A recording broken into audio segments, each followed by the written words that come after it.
Berjumpa lagi dalam permenungan kita edisi Kamis 12 Oktober 2023, Pekan Biasa ke-27.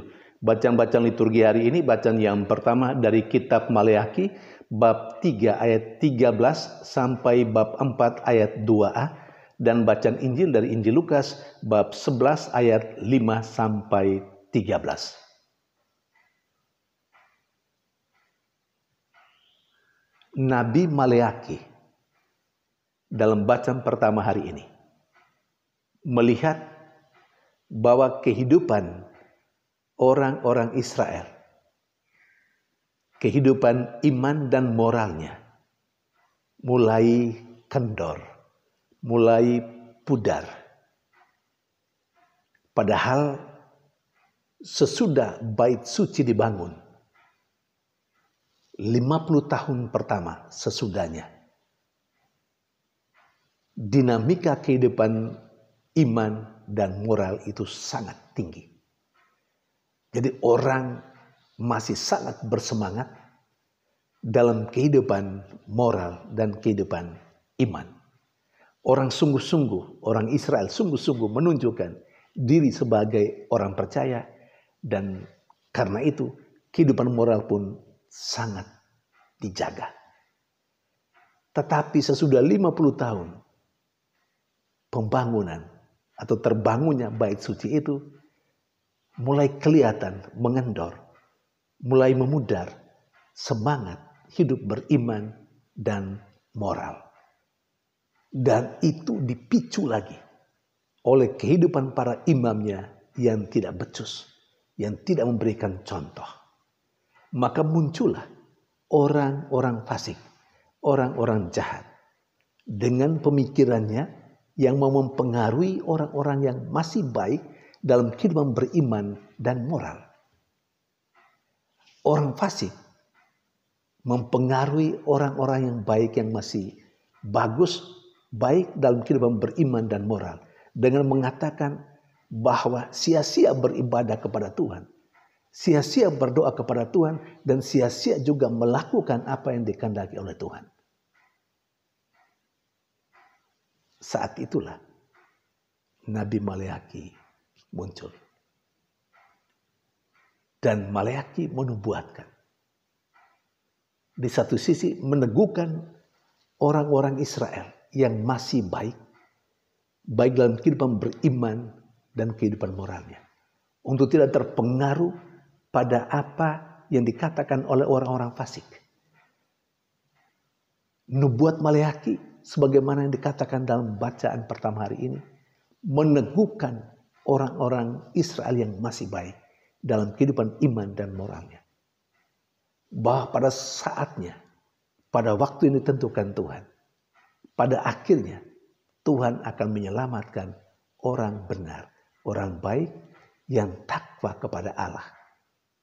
Sementara orang fasik yang kelihatan baik pada masa hidupnya, menikmati kehidupan yang baik, tetapi jalan mereka akan berakhir dengan kebinasaan.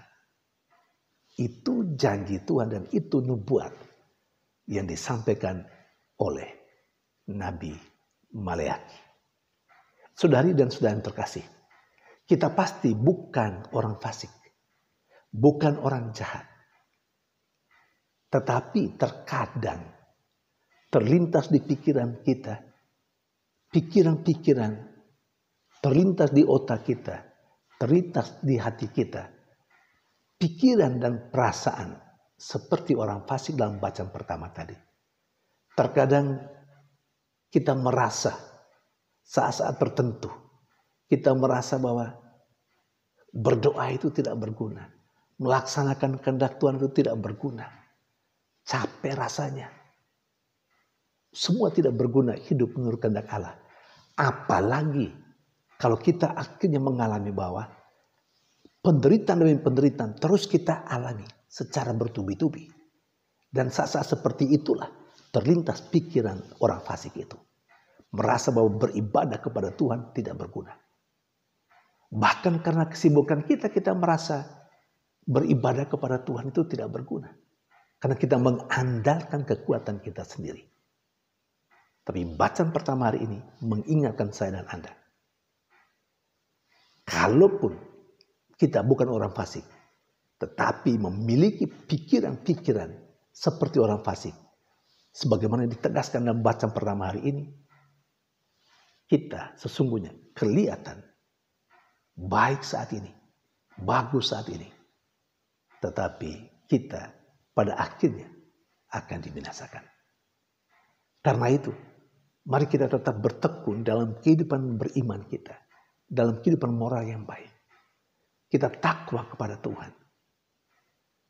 Mungkin saat ini kita masih hidup belum jelas, atau katakanlah masih penuh dengan pergolakan, perjuangan, penderitaan.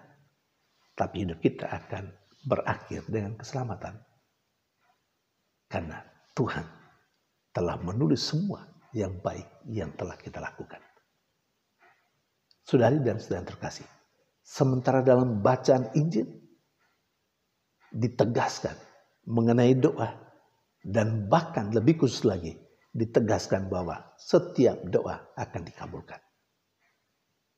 Yesus malah membandingkan dengan manusia yang jahat ini masih tahu memberi yang baik kepada sahabatnya yang meminta, apalagi Allah Bapa yang Maha Baik itu. Yang paling penting dalam doa adalah ketekunan, keberkanjangan dalam berdoa.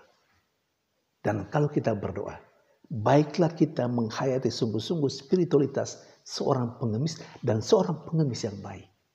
Seorang pengemis yang baik adalah kerjanya meminta dan meminta, tanpa menentukan kapan dia harus diberi oleh orang-orang yang dia minta kebaikan dan belas kasihnya. Tanpa menentukan berapa banyak orang harus memberi kepadanya. Itu spiritualitas seorang pengemis yang baik. Sebenarnya ketika kita berdoa, kita sedang menghayati spiritualitas itu. Kita menjadi seperti pengemis di hadapan Allah yang kita cintai. Allah yang Maha Baik, Allah yang Maha Rahim itu. Dan karena itu, kalau kita sedang mengemis, maka jadilah pengemis yang baik dalam doa. Tanpa menentukan kapan Tuhan mesti menentukan, kapan Tuhan mesti mengabulkan doa-doa kita. Dan berapa banyak Tuhan harus mengabulkan doa-doa kita. Itu bukan urusan kita. Sekali lagi, kita mesti menghayati spiritualitas pengemis yang hanya meminta dan meminta. Kapan diberi dan berapa yang diberi, itu terserah kepada orang yang kita minta belas kasihannya. Dalam relasi kita dengan Tuhan, kita hanya meminta dan meminta. Kita hanya mengetuk dan mengetuk. Kita hanya mencari dan mencari dalam doa itu. Dan biarkanlah Allah yang menentukan kapan mendengarkan dan mengabulkan doa kita. Dan berapa banyak yang perlu Allah kabulkan untuk setiap doa dan harapan kita. Tuhan memberkati.